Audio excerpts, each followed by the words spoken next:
नमस्ते जी, welcome back to the channel. इससे पहले कि मैं कुछ शुरू करूं, मोदी जी कुछ कहना चाहते हैं। पहले मोदी जी की सुन लेते हैं वो क्या कह रहे हैं। मेरा ये चैनल सब्सक्राइब करें और मेरे हर अपडेट आपको मिले इसके लिए बेल आइकन जरूर दबाइएगा। आप सभी को मेरी ढेर सारी शुभकामनाएं। अरे मोदी जी, इसकी क्या ज़रूरत थी है। वैसे भी हम कनाडा में रहते हैं, आपसे ज़रा संपर्क होना हमारे लिए अच्छी बात नहीं है। हमारे कुछ लीडर्स हैं यहाँ पे कनाडा में जो मोदी जी को ज़्यादा पसंद नहीं करते। पर anyway, thank you for endorsing the channel. मैं और मेरे ऐसे बहुत सारे लोग जो शायद 10, 12, 20 साल से कनाडा में रह रहे हैं, वो पिछले कुछ टाइम से इस तरह के वीडियोस बन रहे थे यूट्यूब पे। तो भाई, जहाँ पे एक तरफ इस तरह के लोग हैं जो वीडियोस बनाते हैं कि भाई अब कनाडा नहीं आना चाहिए, कनाडा का इमिग्रेशन बंद हो चुका है लोगों के लिए, वहाँ पे दूसरी तरफ इस तरह के लोग भी हैं कि भाई तुम कौन होते हो, हम अभी भी आए हैं, मतलब तुम कौन होते हो बोलने वाले कि हम ना आए एंड ऑल दैट। तो ये सब चल रहा था, तो मैं सोचा यार इस पे वीडियो क्यों ही बनाएं, क्योंकि इतने सारे लोग वैसे ही इसके ऊपर बना रहे हैं, है ना। लेकिन ये बहुत अच्छा टाइम है कनाडा के इमिग्रेशन के ऊपर वीडियो बनाने के लिए, क्योंकि जो इमिग्रेशन एक्सपर्ट है, जो इस फील्ड में काम करते हैं, उन्हें भी नहीं पता कि भाई क्या हो रहा है। पर इस वक्त वो टाइम आ चुका है कि भाई जो इमिग्रेशन कंसल्टेंट हैं वो भी सही तरह से एडवाइस नहीं देते, क्योंकि गवर्नमेंट ने उनको गुगली फेंकनी शुरू कर दी है। एक दिन एक फाइल निकलती है कि भाई इस पोजीशन के लिए हम इमिग्रेशन ओपन कर रहे हैं, फिर उसके बाद उसके अंदर मॉडिफिकेशन कर दी जाती है कि भाई बाहर से नहीं आना, यहाँ से नहीं आना, वहाँ से नहीं आना, ऑल दैट। करता है तू। चीटिंग चीटिंग चीटिंग करता है तू। हमेशा मेरे साथ चीटिंग करता है। बेचारा सो रहा था, मैं सपने देख रहा था मैं। ये बहुत बढ़िया टाइम है कि कोई भी ऐरा गहरा नत्थु खैरा अपने जैसा इमिग्रेशन के ऊपर वीडियो बना सकता है। लेकिन मैं जो वीडियो बना रहा हूँ, मैं हमेशा वीडियो बनाता हूँ जो मेरे पर्सनल एक्सपीरियंस होते हैं उनको लेके। मैंने पहले भी वीडियोज़ में बोला है, जब मैंने इमिग्रेशन या अपनी इमिग्रेशन जर्नी शेयर करी है, ये एक इमोशनल डिसीजन से ज़्यादा एक फाइनेंशियल इन्वेस्टमेंट है। या फिर इसको एक स्ट्रैटेजी बना के देखो कि भाई मेरे को करना क्या है, तो ठीक है। अला जप रहे हो वो, फिर वो वैसे ही हो जाता है जैसे कि मैच के बीच में, क्रिकेट मैच चल रहा है और कुछ प्लेयर्स जपना शुरू कर देते हैं। वो सही नहीं है। मेरे हिसाब से आपको एक प्लान होना चाहिए, आपको मालूम होना चाहिए आप कर क्या रहे हो। जब मैं नया नया कनाडा आया था ना, यहाँ की जो न्यूज़ चैनल है मैं देखता था, तो इंडिया से आने के बाद मेरे को बड़े बोरिंग लगते थे न्यूज़ चैनल, क्योंकि कुछ मसाला होता ही नहीं था। मतलब ना तो कोई भैंस गाय छत पे चढ़ रही है, ना कोई पॉलिटिशियन अपने आप को बोल रहा है कि भाई मैं ये कर डालूंगा, वो कर डालूंगा एंड ऑल दैट। तो कुछ भी नहीं होता था, मतलब एकदम बोरिंग कि भाई सड़क पे आज स्नो गिर गई है, यहाँ पे सड़कें साफ़ हैं, यहाँ पे ठीक हैं, प्राइम मिनिस्टर आज यहाँ पे गया था, ये वाली डील साइन होगी, दैट्स इट। मतलब कोई मसाला था ही नहीं भाई। पर पिछले 7-8 साल में इतना मसाला है, इतना मसाला है कि मैं कसम से बोल रहा हूँ कि मैंने टीवी पे सीरियल्स, क्रिकेट, स्पोर्ट्स सब कुछ देखना बंद कर दिया। मैं न्यूज़ देखता हूँ, बहुत मज़ा आता है। और ये जो पॉलिटिक्स का मसाला है, ये इमिग्रेशन से जुड़ गया है। कनाडा का इमिग्रेशन बहुत सिंपल है, मतलब था, ले दे के 3 तरीके थे कनाडा आने के। मैं डंकी वाले तरीकों को इंक्लूड नहीं कर रहा, क्योंकि डंकी वाला तरीका कनाडा आने का नहीं है, वो यूएस जाने का है। Let's be clear. तो जो 3 तरीके हैं उनमें सबसे अच्छा तरीका जो मुझे लगता था, हालांकि मैं खुद परमानेंट रेजिडेंट आया था, पर मुझे जो सबसे अच्छा तरीका लगता था वो था स्टूडेंट पे आने का। क्योंकि मेरे को लगता था कि भाई कोई बच्चा या फिर like in their 20s 30s what, वो इमिग्रेशन करके आते हैं, चाहे वो एक बैचलर्स प्रोग्राम में आए या एक मास्टर्स प्रोग्राम में आए, उनकी डिग्री यहाँ की हो गई, अब उन्हें यहाँ पे नौकरी मिलेगी, और उस नौकरी के बाद वो अपनी चाहें तो पीआर लें या फिर फर्दर रिसर्च के लिए यूएस जाएं। मतलब अगर किसी का प्लान है, और इंडिया से कनाडा लोग इसीलिए आते हैं कि उन्हें इमिग्रेट करना होता है, उन्हें मतलब कंट्री देखनी है, एक्सपीरियंस करना है, वो सब बेकार की बातें हैं मेरे हिसाब से यार। मेन चीज़ ये है कि भाई आपको यहाँ पे आके बसना है, ठीक है। तो मेरे को लगता था कि स्टूडेंट वाला तरीका बहुत अच्छा है कि भाई हम बंदे का एजुकेशन भी यहाँ पे हो गया। इस तरह से जो इंडिया से या दूसरी कंट्री से इंजीनियर डॉक्टर आते हैं यहाँ पे आके धक्के खाते हैं, डब्बे उठाते हैं वॉलमार्ट में, वो काम उन्हें नहीं करना पड़ता। स्टूडेंट के टाइम करना पड़े ठीक है यार, बाद में थोड़ी दिक्कत हो जाती है। तो मेरे को लगता था कि हाँ, स्टूडेंट की तरह से आ रहे हो आप, बहुत बढ़िया है ना। कोविड के दौरान ये मैंने बहुत पहले एक वीडियो में बताया था कि जो इमिग्रेशन है कनाडा का, वो वर्ल्ड वॉर 1 के टाइम से भी के जितना लो या उसके बराबर पहुंच गया है। मतलब इतना लो इमिग्रेशन कभी नहीं हुआ, बिकॉज ऑफ कोविड रुक गया था। पर उसके बाद जो बाढ़ आई है, और उसको लेके हर एक के अपने ओपिनियन है, ठीक है, तो उसमें क्या हुआ है कि स्टूडेंट्स बहुत आए। मतलब मैं एक, अगर आप कनाडा के हिसाब से देखो, एडमिंटन बहुत छोटा शहर है compare to like Vancouver, Ottawa, और मोस्टली जो स्टूडेंट्स आते भी हैं ना वो मोस्टली ओंटारियो जाते हैं, क्योंकि सारी यूनिवर्सिटीज़ कॉलेजेस मोस्टली वहाँ पे हैं, या फिर वैंकूवर में। पर मैंने पहली बार एडमिंटन में स्टूडेंट्स आते देखे इतने, ठीक है। और मैंने ऐसा देखा है कि अपार्टमेंट्स में, एक अपार्टमेंट में बहुत सारे बच्चे मिलके रह रहे हैं, जो कि हम सुनते थे ओंटारियो के बारे में, एडमिंटन एल्बर्टा के बारे में ये कुछ पॉपुलर था नहीं। फिर न्यूज़ आनी शुरू हुई कि भाई बच्चे जो है विंटर्स में उन्हें टेंट में रहना पड़ रहा है। हैगा कोई?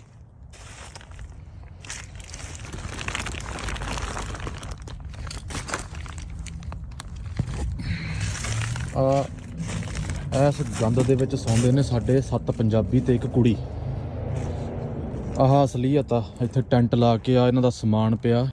तो और फिर ये आना शुरू हुआ न्यूज़ में कि बच्चे आ रहे हैं पर उनके कॉलेज में क्लासेस भी नहीं लग रही हैं, और उनकी क्लासेस लेने वाले टीचर्स भी हैं जो कि उनके इंग्लिश में भी नहीं पढ़ा रहे, उन्हें हिंदी में, पंजाबी में, बड़े ऐसे ही बच्चों को बुलाया क्लास में, कुछ बता दिया और जाने को बोल दिया। तो और ये भी आई कि बहुत सारे बच्चे तो कभी क्लास गए ही नहीं। मतलब वो स्कूल से एक तरह से आप समझ लो कि एक टाइम पे इंडिया में ये था कि जब इंजीनियरिंग कॉलेज होते थे, कि साउथ में मैं किसी की बुराई नहीं कर रहा, प्लीज़ उस तरह से मत देखना, पर इस तरह से कॉलेज थे जो कि शेड के नीचे इंजीनियरिंग कॉलेज खुले हुए थे, और नॉर्थ से दूसरे एरियाज़ में बच्चे जाते थे। अब मैं एरिया का नाम नहीं लूँगा, जिसको पता है उसे पता है कि भाई वहाँ पे गए और उन्हें इंजीनियरिंग की डिग्री मिल जाती थी, वो इंजीनियर बनते भी नहीं थे। कुछ ऐसा ही केस कुछ समय पहले ऑस्ट्रेलिया में हुआ था, जब बहुत सारे इंडिया से बच्चे ऐसे गए थे जिनके पास कोई सही सर्टिफिकेट्स भी नहीं थे, और उन्होंने ऑस्ट्रेलिया में जाके एडमिशन लिया था। ऑस्ट्रेलिया में बहुत ड्रामा हुआ था। पर अब ये इस बार कनाडा में हुआ है कि भाई कनाडा में तो एक अलग ही लेवल का हुआ है कि ये तो यहाँ के जो मिनिस्टर्स हैं कैबिनेट के, उन्होंने भी एक्सेप्ट किया है कि ऐसे कॉलेजेस हैं जिनमें कुछ स्किल्स ही नहीं सिखा रहे बच्चों को, बस उनको बुला लेते हैं, और जो इकॉनमी है एक फेक इकॉनमी क्रिएट कर दी गई है, जिससे कि भाई पैसा जनरेट हो रहा है। और Students are showing up at the doors of universities even, and they have fake offer letters, and they've gotten into the country as a result. So we need to stem that flow. That will not stop everything, but it's the first step in telling people that we need to rein things in a bit. पर ना तो वो college सही है, ना बच्चों को सीखने को मिल रहा है, और सबसे इम्पोर्टेंट बात, वो कॉलेज रजिस्टर्ड भी नहीं है। मतलब जो मैंने पहले बोला था कि भाई जो इंडिया से आता है उसका प्लान होता है मैं यहाँ पे सेटल होऊंगा, तो जब रजिस्टर्ड नहीं है कॉलेजेस तो उसके बेसिस पे वर्क वीज़ा नहीं मिलेगा। जब वर्क वीज़ा ही नहीं मिलेगा, दैट मीन्स कि कोर्स में जो पैसे दिए, और यार बहुत सारी फैमिली से ऐसे बच्चे आ रहे हैं जो कि बहुत रिच नहीं है, नॉर्मल फैमिली से हैं, पेरेंट्स अपना पैसा जो जोड़ा हुआ है वो उन्हें देते हैं कि भाई तू जाके पढ़ ले, अच्छी तरह सेटल हो जाए कनाडा में एंड ऑल दैट। पर अब उन्हें सेटल होने का काम ही ख़त्म हो गया। तो दैट मीन्स कि जिस पर्पस के लिए वो आए थे, हालांकि बहुत सारे कैनेडियंस को ये सुनने में अच्छा मिलता कि भाई तुम पढ़ो और वापस जाओ, पर यार उसका पर्पस ये था, ये सच्ची बात है। अब वो पर्पस सॉल्व ही नहीं हो रहा। दैट मीन्स कि अगर उसे पहले शुरू में पता होता कि भाई मैं ये नहीं कर पाऊंगा तो आता ही नहीं कनाडा, सीधी बात। अब आप ये सोच रहे हो कि ये फ्रॉड या ये स्कैम सिर्फ इंडियंस के साथ हो रहा है। मैं खुद ऐसे लोगों को जानता हूँ जिनको भाई आप बोलो भाई गोरा है बंदा, ठीक है, उसके बेटे ने यहाँ पे अकाउंटिंग का एक कोर्स करा है कॉलेज में। कोर्स करने के बाद वो जब रजिस्टर करने गया अपने आप को अकाउंटिंग एसोसिएशन जो अल्बर्टा की होती है व्हाटएवर, तो उन्होंने बोला भाई ये तो कोर्स रिकॉग्नाइज्ड ही नहीं है इस कॉलेज का। आप सोचो यहाँ पे जो लोग रह रहे हैं उनके साथ भी इस तरह के स्कैम हुए हैं।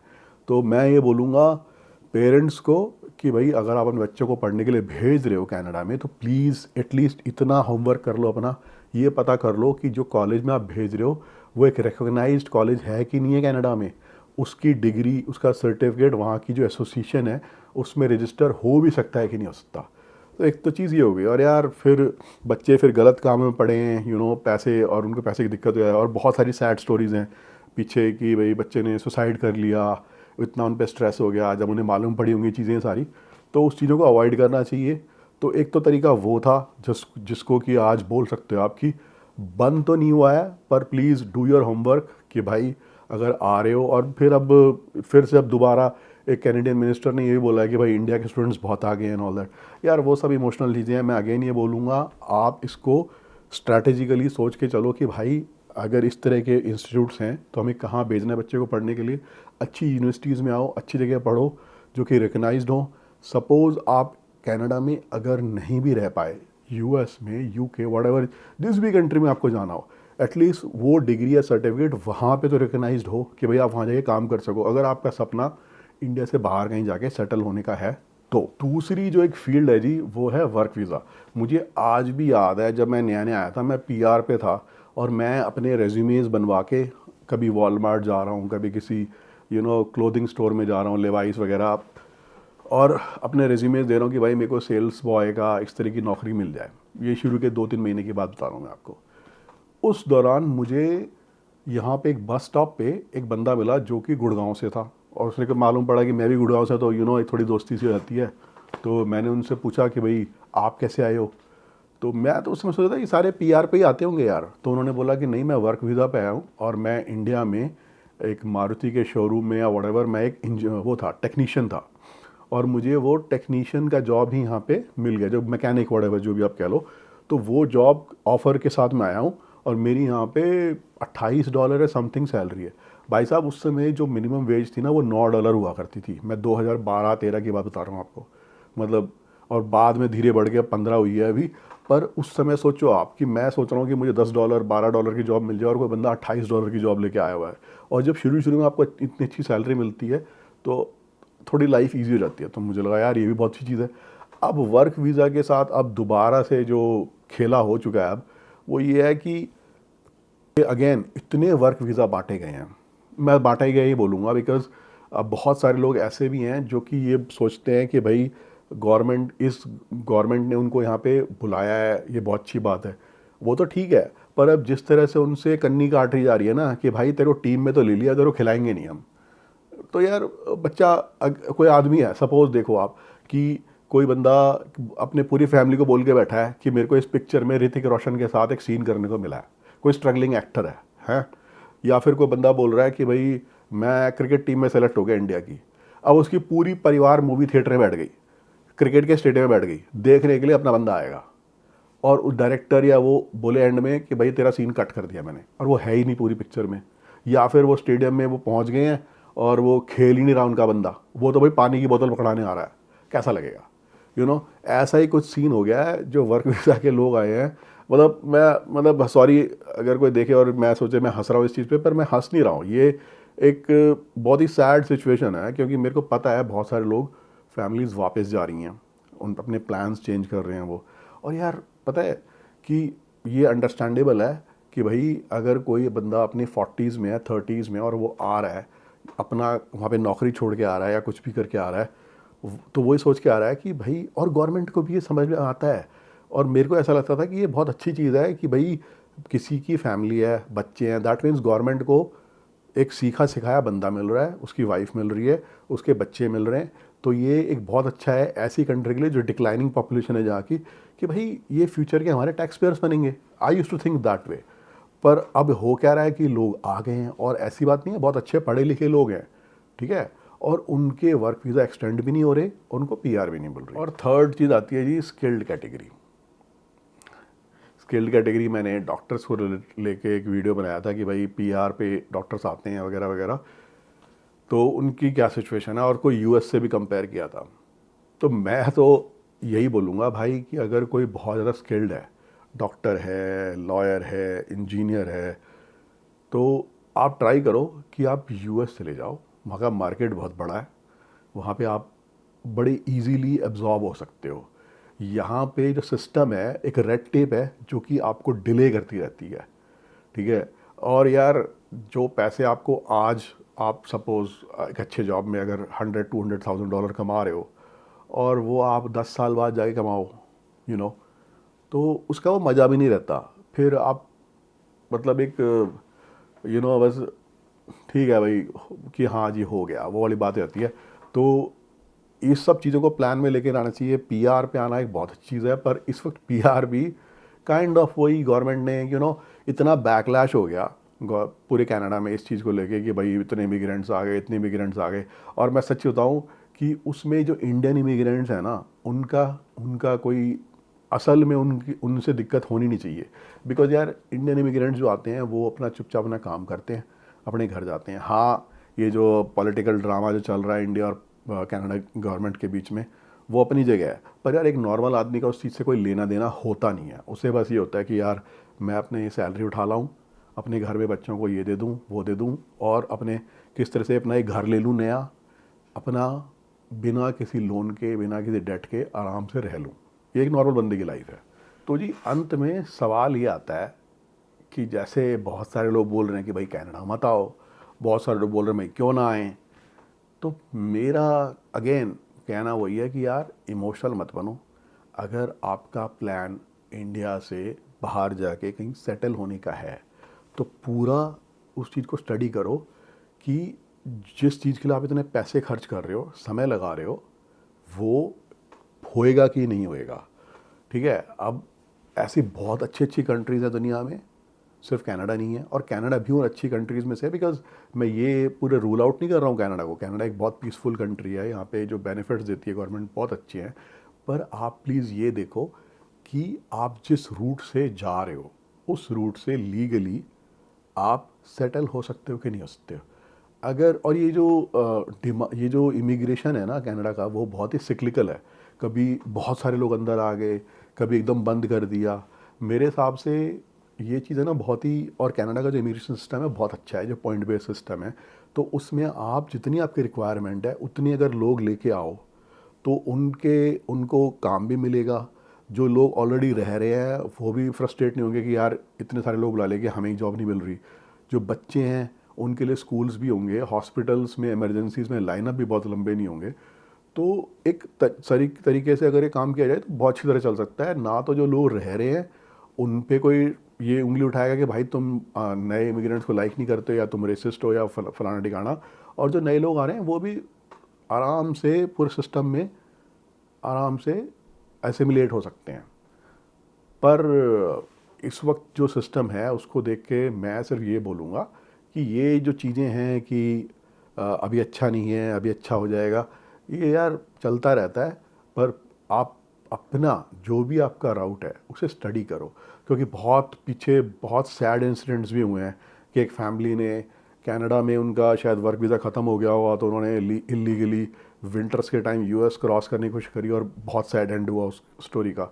और भी ऐसे स्टोरीज़ हैं जब मैक्सिको से लोग ट्रक्स में आ रहे थे और ट्रक में उनके पास पानी भी नहीं था, तो उनका वो भी एक बहुत ख़राब न्यूज़ थी जो कई साल पहले आई थी अभी। तो मैं तो कह रहा हूँ यार वो डंकी वंके सिस्टम तो बिल्कुल ही ख़राब है, प्लीज़ वो किसी को नहीं करना चाहिए, और उसमें बंदा फंस भी जाता है। मैंने ऐसे भी केस सुने हुए हैं। एक अंकल जी थे बहुत ही बुढ़े, मतलब अब उनकी एज हो चुकी होगी, लाइक 70 के ऊपर जा चुके हैं वो, और वो किसी जवानी के टाइम पे आए होंगे यूएस, ये डंकी वाले रूट से यूएस आके उनको किसी ने सलाह दी कि भाई तू वापस, तेरे को गवर्नमेंट सरकार भेजेगी तो अपना पासपोर्ट फाड़ दे। उन्होंने अपना पासपोर्ट फाड़ दिया।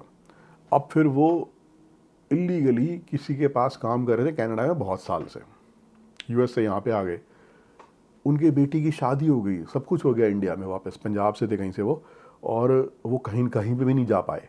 और यहाँ पे अब वो लॉयर्स कोई ट्राई कर रहे होंगे उनका, तो ऐसे किसी के थ्रू मुझे केस मालूम पड़ा। तो यार ये सब है ना, मैं तो कह रहा हूँ यार एक छोटी सी लाइफ है, लंबी अच्छी भी हो सकती है, पर मैं कह रहा हूँ उसमें ये सब में उन्हें फंसाना नहीं चाहिए। जहाँ जाना है दुनिया में जाके आप रहो, बसो, काम करो, पर वो तरीका सही होना चाहिए।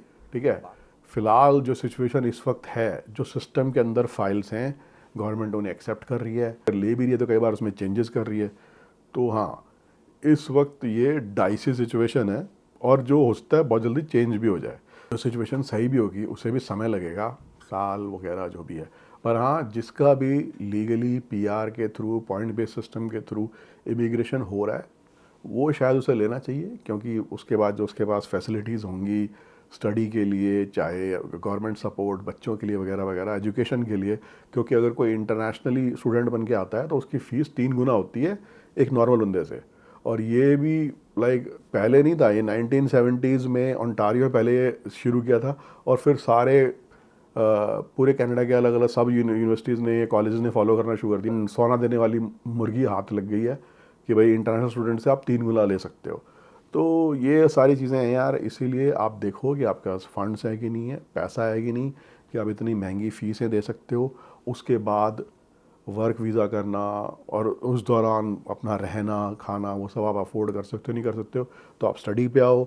ऐसे ही जो वर्क वीज़ा की कैटेगरी है वो बहुत डाइसी है इस वक्त, तो उसमें ये देखो कि भाई आपकी जो जॉब है, स्किल है, उसकी रिक्वायरमेंट है कि नहीं है, ठीक है। जो पीआर है उसका सिंपल है, आपके पॉइंट्स एक्सेप्ट होंगे तो आएगी। जो स्किल्ड कैटेगरी होती है वो बहुत फास्ट एक्सेप्ट होती है, नॉर्मल पीआर में कई बार बहुत लंबा टाइम ले जाता है। तो आप उन सब चीज़ों के लिए मेंटली अगर आप रेडी हो तो गो अहेड। और यार मैं कौन होता हूँ किसी को ये बोलने वाला कि आप आओ नहीं आओ। मेरे कहने का मतलब सिर्फ ये है कि यार प्लान करो। ये कोई इमोशनल ये अच्छी चीज़ हो सकती है अगर आपने इसकी प्लानिंग अच्छी कर रखी है, आप इसके लिए रेडी हो तो। और वैसे तो मोदी जी ने शुरू में बोल दिया था कि भाई चैनल को सब्सक्राइब कर लो, नीचे लाइक बटन दबा दो, फिर कमेंट भी कर दो और फिर वो बेल आइकन जो होता है उसको भी दबा दो। पर यार बहुत सारे लोग हो सकता है मोदी जी को लाइक ना भी करते हो, तो भाई इस गरीब की खातिर प्लीज़ सब्सक्राइब कर दो हैं। Thanks, see you in the next vlog, bye now.